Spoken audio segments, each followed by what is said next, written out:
내가 얼마의 연금을 받는지 알고 계시나요?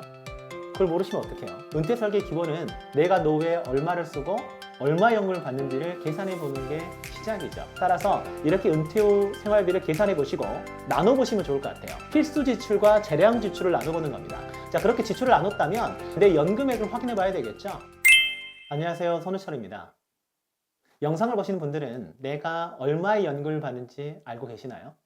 그걸 모르시면 어떡해요? 은퇴 설계 기본은 내가 노후에 얼마를 쓰고 얼마 연금을 받는지를 계산해 보는 게 시작이죠. 오늘은 제가 내가 가지고 있는 연금을 한꺼번에 확인하는 방법을 말씀드리겠습니다. 통계청이 발표하는 2023년 가계금융복지조사 결과를 살펴보면 은퇴하지 않은 가구와 이미 은퇴한 가구의 상황이 조금 다르다는 사실을 알 수 있습니다. 2023년 기준으로 은퇴하지 않은 가구의 비율은 83% 정도 되는데요. 이분들이 생각할 때 예상 은퇴 연령은 68.1세였습니다. 그리고 노후 생활비가 최소 231만 원 정도는 필요하고 적정 생활비는 324만 원이다, 이렇게 답했고요. 노후 준비를 위한 상황을 살펴보면 아주 잘 되어 있다, 그리고 잘 되어 있다를 합하게 되면요 7.9%에 불과했습니다.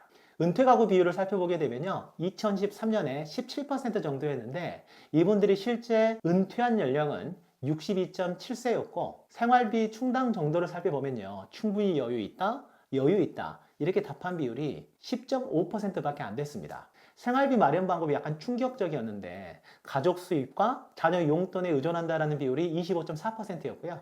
공적연금과 공적 수익금이 각각 30% 수준, 그리고 개인저축과 사적연금은 4.8%에 불과했습니다. 좀 차이가 있는 걸 알 수가 있죠? 은퇴 전 가정은 우리는 아마 68.1세 정도에 은퇴할 거야 라고 생각했지만 실제 5년 정도 더 일찍 은퇴한 상황이었습니다. 은퇴한 가정의 실제 은퇴 연령이 62.7세였으니까요.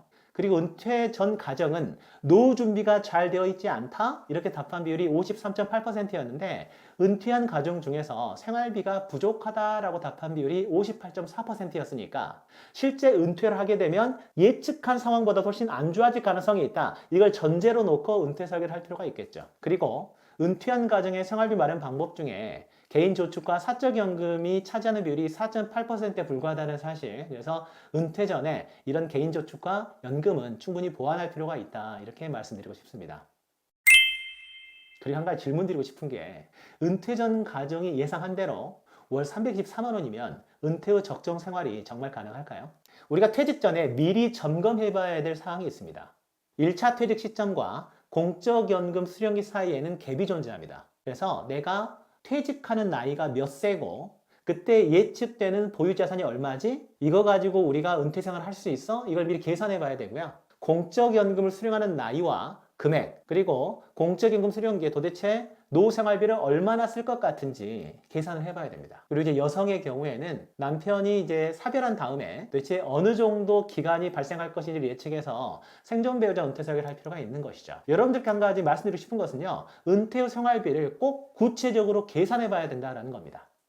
은퇴 후 생활비 막연하게 생각하면요, 뭐 한 달에 200만 원, 300만 원 정도면 충분하지 않아, 이렇게 생각할 수 있지만 한번 세부 내역을 한번 따져볼까요? 은퇴 후에 식료품비는 얼마나 들어갈까요? 주거비는 얼마나 들어가고 교육을 받을 수도 있지 않겠습니까? 교통비, 통신비도 발생하고요. 차량이 있으신 분들은 차량 운영비가 발생할 겁니다. 문화생활 해야죠, 여가생활 해야죠, 운동도 해야죠. 품위 유지도 해야 되지 않겠습니까? 그리고 의료비, 보험료, 세금, 뭐 기타 다른 지출들, 이런 것들을 합쳐보게 되면 도대체 얼마가 들어갈까요? 이제 실제 퇴직 예정자분들이 이런 실습을 해보게 되면 대부분 월 350에서 400만 원 정도 쓰시는 경우가 많고요. 자기가 하고 싶은 걸 다 적다 보면요, 월 500만 원이 넘는 경우들이 많이 발생하게 됩니다. 따라서 이렇게 은퇴 후 생활비를 계산해 보시고 나눠보시면 좋을 것 같아요. 필수 지출과 재량 지출을 나눠보는 겁니다. 필수 지출은 이건 반드시 필요하다, 없으면 정말 안 된다, 없으면 죽는다, 이런 게 바로 필수 지출이 되는 것이고요. 재량 지출은 하면 좋지만 뭐 안 해도 어쩔 수 없지 뭐, 이런 지출이 재량 지출이 되는 것이죠. 자, 그렇게 지출을 나눴다면 그렇다면 내 연금액을 확인해 봐야 되겠죠.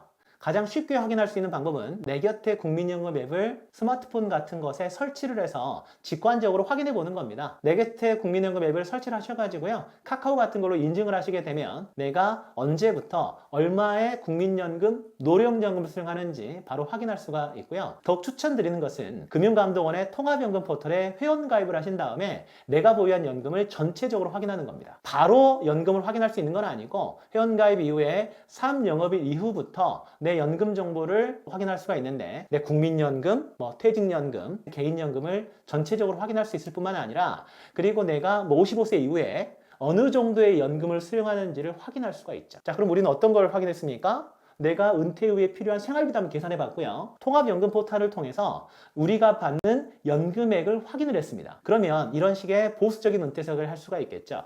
먼저 필수 지출은 공적연금 플러스 보험사연금으로 끝내버린다. 여기에 약간 채권 이자 소득까지 확장을 하게 되면 거기까지 포함을 하면 되겠죠. 자, 필수 지출은 뭘로 끝낸다고요? 공적연금 플러스 보험사연금으로 끝내버리고 채권 이자 소득까지는 확장을 할 수가 있다. 이렇게 정리하시면 좋을 것 같고요. 두 번째, 비상자금은 현금으로 보유하자. 월 생활비에 3개월에서 6개월 정도의 비상자금을 보유하면 좋겠습니다. 이 두 단계가 해결이 되면 적어도 은퇴 이후에 안전한 상황을 확보할 수가 있겠죠.